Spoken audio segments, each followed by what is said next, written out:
In this video, we're going to be talking about the zero product property, and we'll be using this property in solving these quadratic equations.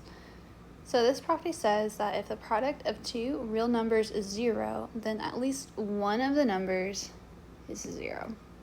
So in algebraic terms, that means if AB equals zero, then either A is zero or B is zero, or they could both be zero. So we're going to use that property to solve these two problems. So I see for these two problems, this is an intercept form that we learned in our previous unit. So for number one, I have x minus 4 times x plus 3 is equal to 0.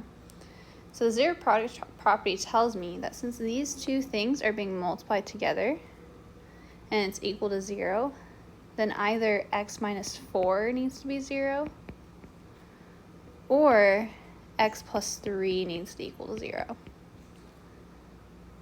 And so to find out what those x values are, I just need to solve both of these equations. So I'm going to add 4 to both sides, and I get that x equals 4.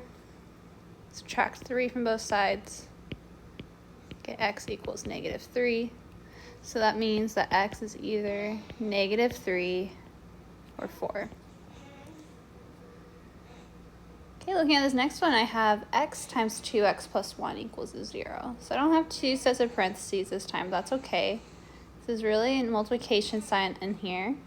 So I still have two different things that are multiplying together equal to 0. So according to my property, that means that either x is equal to 0 or 2x plus 1 is equal to 0.